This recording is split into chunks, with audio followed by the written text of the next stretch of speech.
दीपक देता है रोशनी फैलाने की प्रेरणा, फलदायी वृक्ष देता है देने की प्रेरणा, मधुबन देता है महकते रहने की प्रेरणा, महान व्यक्ति देते हैं जीवन जीने की प्रेरणा। आओ प्रेरणा से दें हम सभी को प्रेरणा।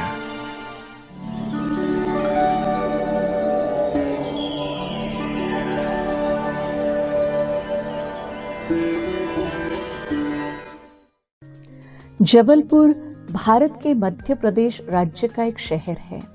जबलपुर जय भीम नगर ब्रह्मा कुमारी ईश्वरीय विश्वविद्यालय की मुख्य संचालिका हैं राजयोगिनी आरती दीदी जी। आपका जन्म 1974 में दुर्ग में हुआ। बचपन से आप पढ़ाई, खेलकूद आदि में विशेष रुचि रखते थे। आप आज्ञाकारी, सहनशीलता, नम्रता, शांत चित्त आदि दिव्य गुणों से भरपूर आत्मा है। 1982 में आपको ईश्वरीय ज्ञान की प्राप्ति हुई और 1984 में आपने मधुबन पावन भूमि पर अव्यक्त बाप दादा से ईश्वरीय मिलन मनाया। 1995 में आपने अपना जीवन परमात्मा की सेवा में समर्पित कर दिया। तब से आप विभिन्न सेवा स्थानों पर सेवाएं देते हुए 2004 से जबलपुर जय भीम नगर में अपनी ईश्वरीय सेवाएं प्रदान कर रही हैं। जन जन को ईश्वरीय संदेश देते हुए आपने अनेक कार्यक्रमों का आयोजन किया। दीदी जी के नेतृत्व में 200 से अधिक विद्यार्थी ज्ञान योग से अपने जीवन को भरपूर कर रहे हैं।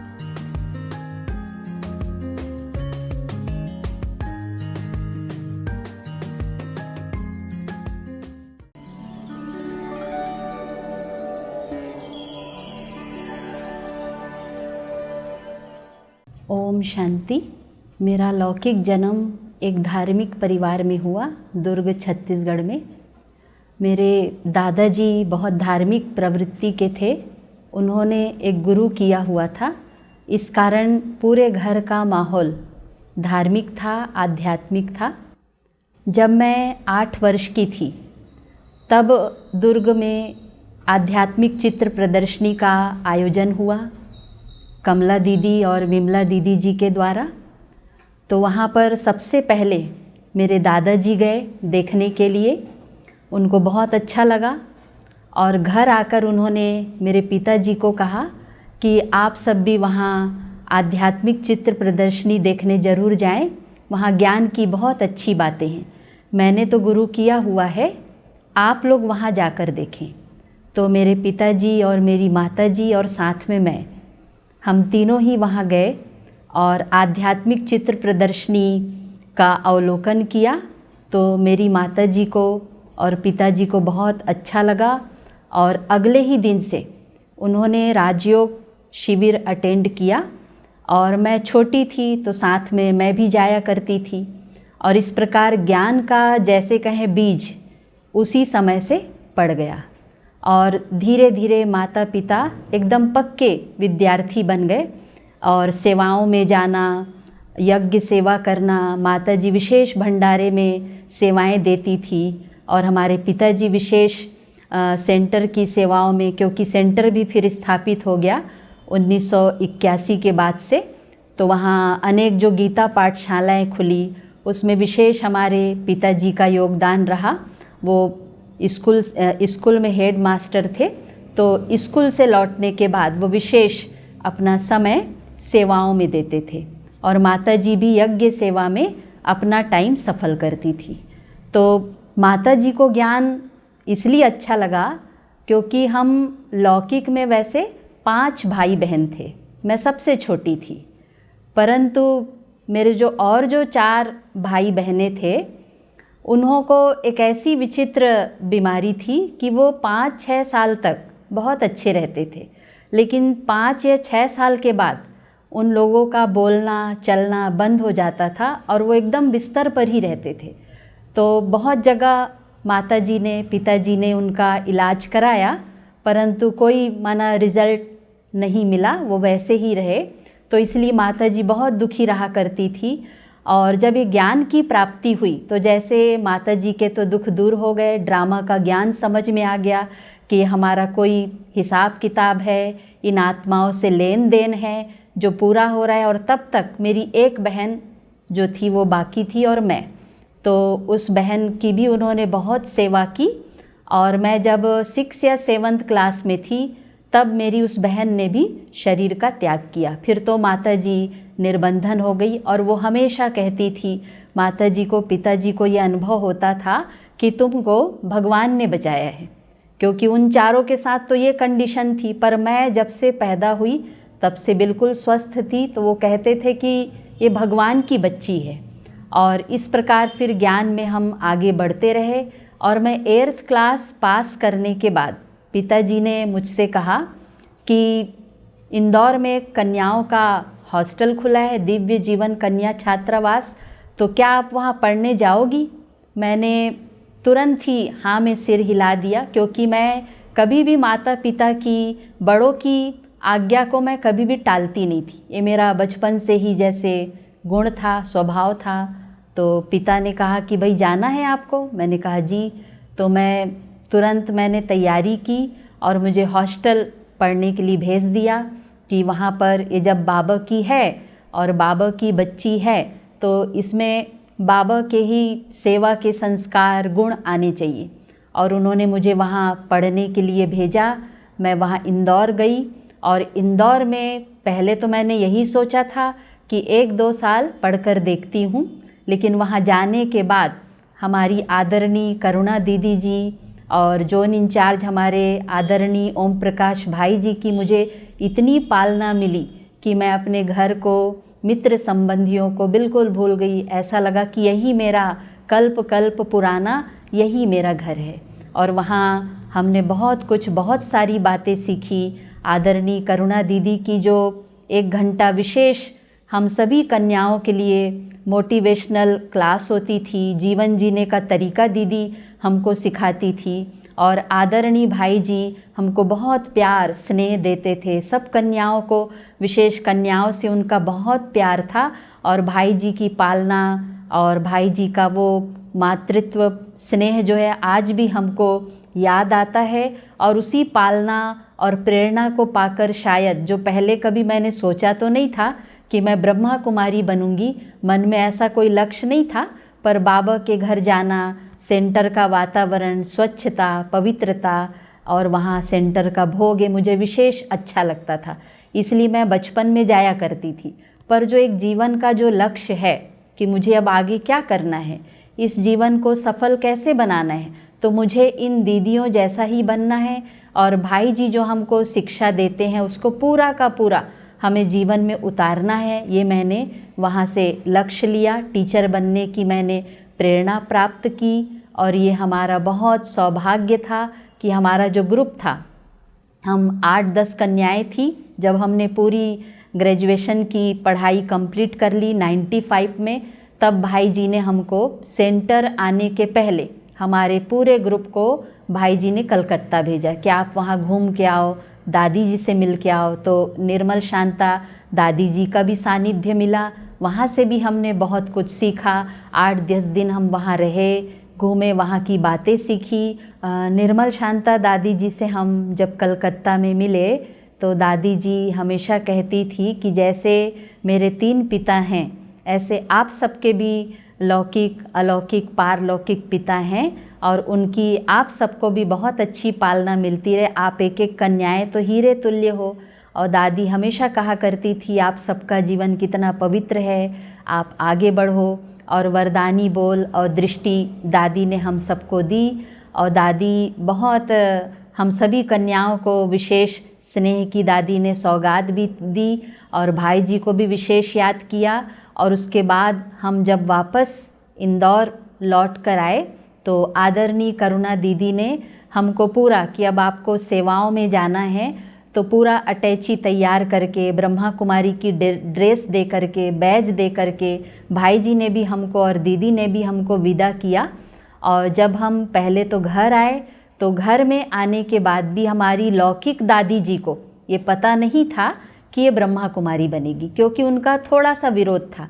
वो कहती थी कि तुम एक ही तो कन्या हो, तो कहाँ ऐसा जीवन जियोगी, आप घर पे रहो, नौकरी करो या शादी करो। पर हमारा तो लक्ष्य कुछ और था। तो 2 साल तक हमने अपनी लौकिक दादी को ये नहीं बताया कि हम सेंटर पर रहने जा रहे हैं। उनको यही कहा कि हम अभी इंदौर में 2 साल और पढ़ेंगे। लेकिन तब हम रायपुर आ गए। मधुबन मुझे 1983 में जाने का अवसर प्राप्त हुआ। उस समय मैं केवल 9 वर्ष की थी और पहली मुलाकात बाप दादा के साथ हुई। तो उस समय ओम शांति भवन में अव्यक्त बाप दादा आए थे और बाबा तो सारी रात हम बच्चों से मिलते थे।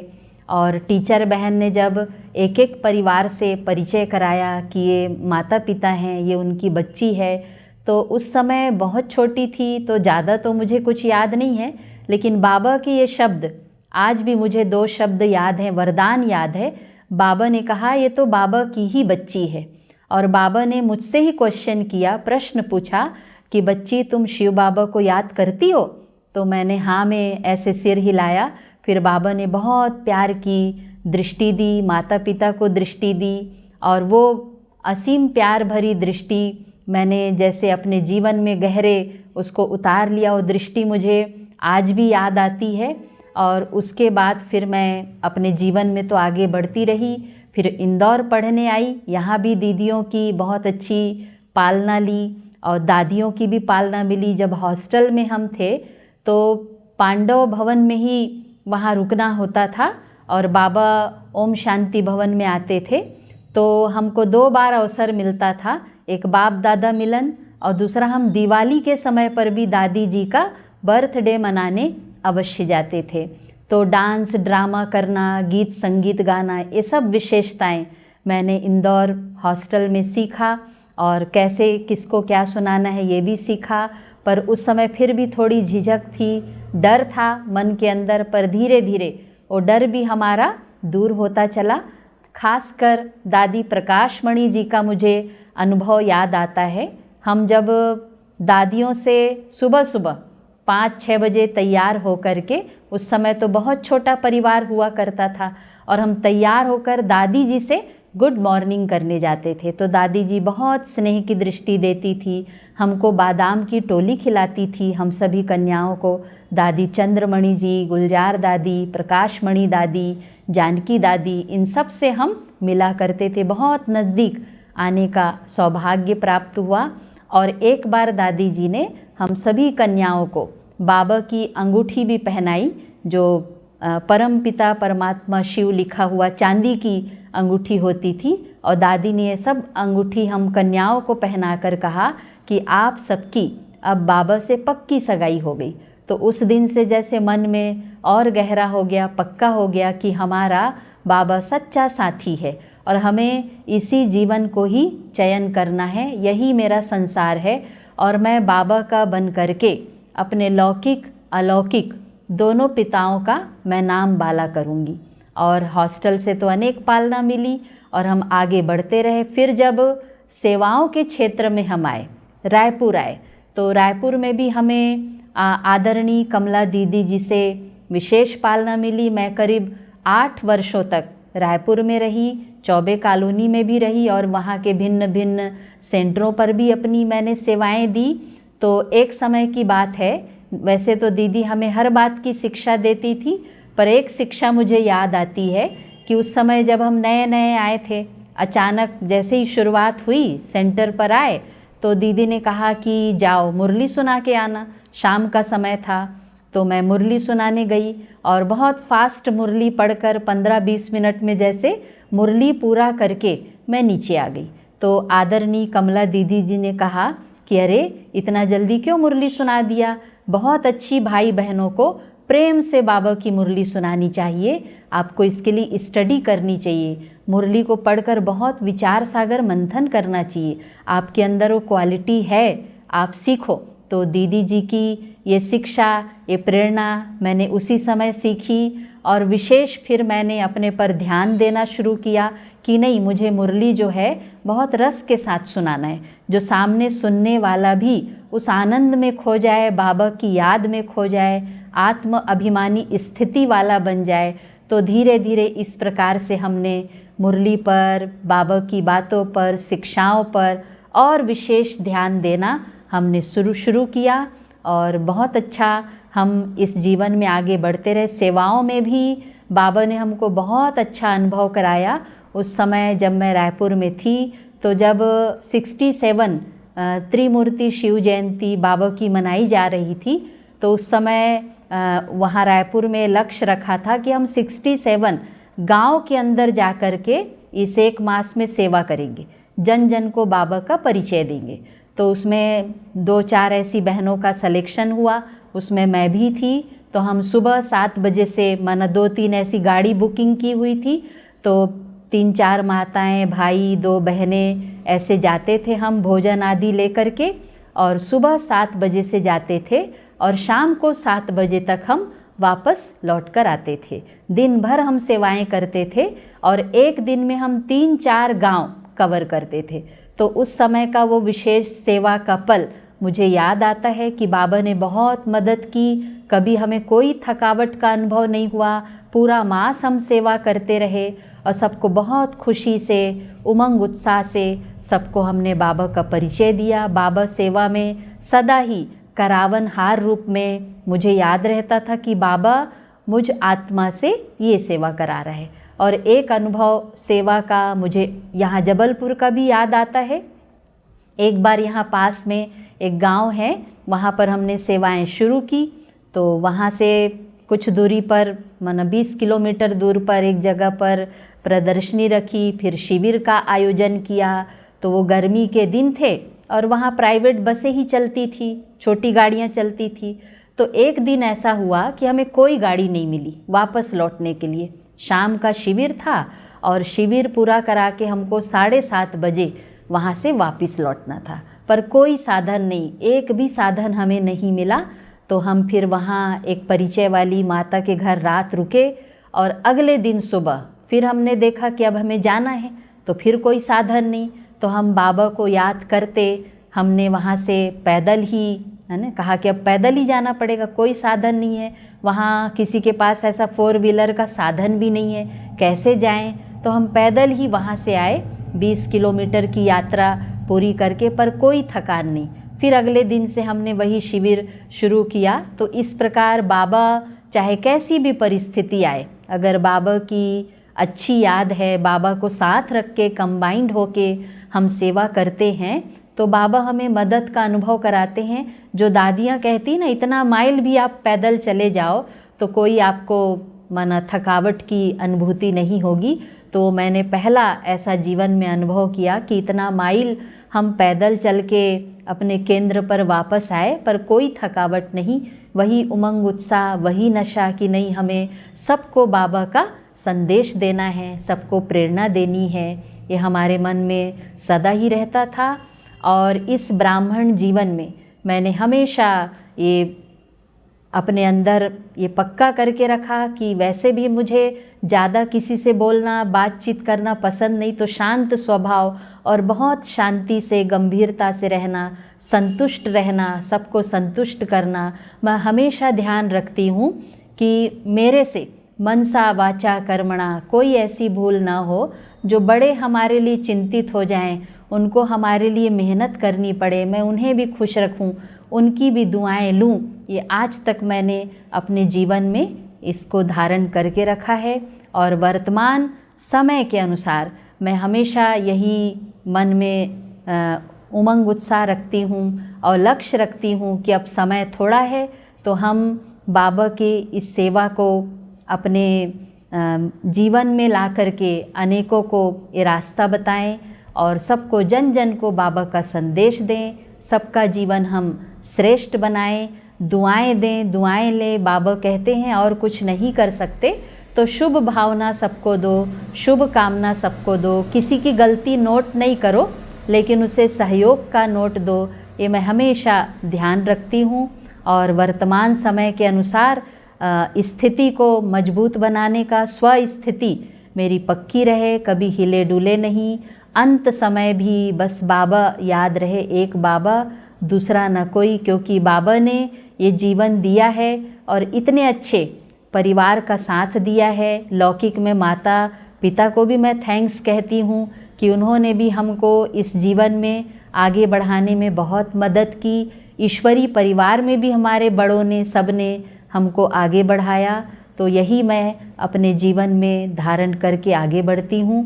और ब्राह्मण परिवार के लिए भी मैं यही संदेश देना चाहती हूँ कि अब ये अंतिम समय है। इस अंत समय में हम टकराव में, किसी के लगाव झुकाव में, इधर उधर की छोटी मोटी बातों में अपने अमूल्य समय को हम नहीं गंवाएं।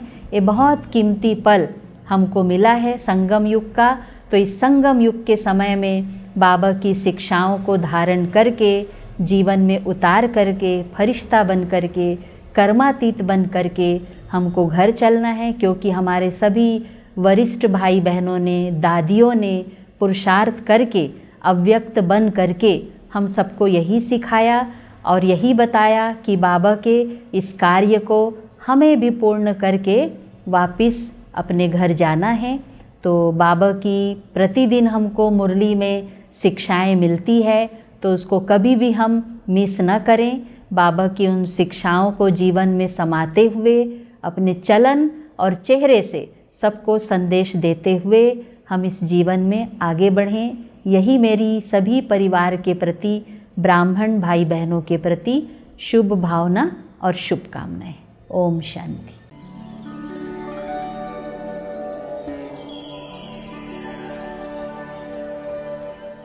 जब मैं यहाँ आई थी तो मुझे कुछ भी नहीं आते थे। आरती दीदी ने ही मुझे सब कुछ सिखाया और यहाँ तक मैंने कोर्स भी नहीं किया था, मतलब उतना जानकारी नहीं था इसके बारे में। तो मुरली सुनाना और यहाँ की नियम मर्यादा क्या है, और मैं छोटी छोटी बातों में गुस्सा हो जाती थी। तो बड़ी आरती दीदी बड़े प्यार से सिखाती थी कि ये बात ऐसा है, इसको ऐसा नहीं करते। और आरती दीदी के अंदर मैंने देखा है कि गंभीरता और रमणीयता के बड़ा बैलेंस है। वो हर बात को कैसे मतलब मेंटेन करना है, मूड भी ऑफ ना हो सामने वाले व्यक्ति के, और उनको बड़े प्यार से समझाते थे। आरती दीदी की पालना में पल रहा हूँ, जो विगत 32 वर्षों से ज्ञान योग सेवा से सबकी पालना कर रही हैं। दीदी में मुख्य रूप से आत्मनियंत्रण और ज्ञान योग के द्वारा सबकी एक समान पालना करने का संस्कार है, जो सबको एकता के सूत्र में बांधता है। दीदी की विशेषताएं हैं, बहुत नम्रता है, शांतचित है, गंभीरता है, निर्माणता है। दीदी कैसी भी परिस्थिति में भी दीदी बहुत सरल रूप से हमको टैकल करती हैं। दीदी यहाँ तक कि शारीरिक प्रॉब्लम होगा तो बहुत शांत स्वभाव के कारण बहुत नम्रता से हर परिस्थितियों को पार करती हैं। दीदी अथक सेवाधारी हैं। दीदी के माध्यम से ही मुझे पता चला कि मेरा परिचय क्या है और बाबा का परिचय क्या है। तो दीदी ने मुझे मतलब इतना प्रभावित किया इस ज्ञान में आकर के, मेरी लाइफ ही बदल गई। और मैं ये कहना चाहती हूँ कि दीदी जो जितना स्नेह देती हैं, जो सबके प्रति एक सी भावना रखती हैं, वो तो अकल्पनीय है। दीदी का प्यार, दीदी का स्नेह, दीदी की मृदुभाषीपन है जो, वो बहुत आकर्षित करती है। दीदी जी आज बाबा के ज्ञान की अथॉरिटी के स्वरूप में हमारे सामने हैं। हम लोग अपने लौकिक जीवन में बाबा के दर्शन तो नहीं कर पाए, लेकिन दीदी के माध्यम से जो बाबा का ज्ञान मिलता है, और ज्ञान में दीदी अपने स्तर पर मतलब उसको और सहज करके जो बताती हैं, वह हमें मतलब उमंग उत्साह की तरफ बढ़ा देता है। दीदी की मुख्य विशेषता है मतलब वो स्नेह की देवी है, अथक सेवाधारी है, और बाबा के योग में, बाबा की याद में एकदम पावरफुल है। ऐसी मुरली चलाती है कि बिल्कुल बाबा के पास पहुंच जाती है और बाबा का प्यार अनुभव करती है। मैंने दीदी से सीखा कि स्नेह से कैसे रहते हैं, और मैंने भी लौकिक में पूरे परिवार को स्नेह से एकदम जोड़ के रखा है।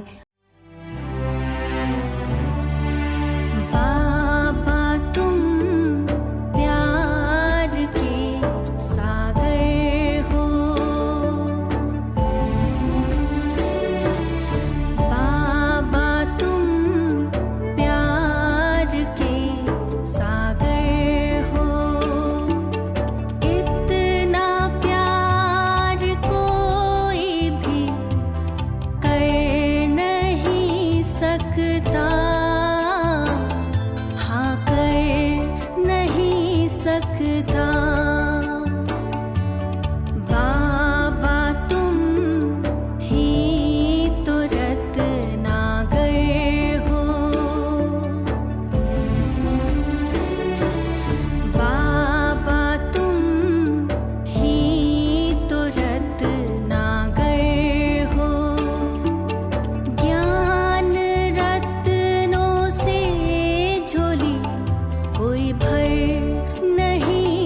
सकता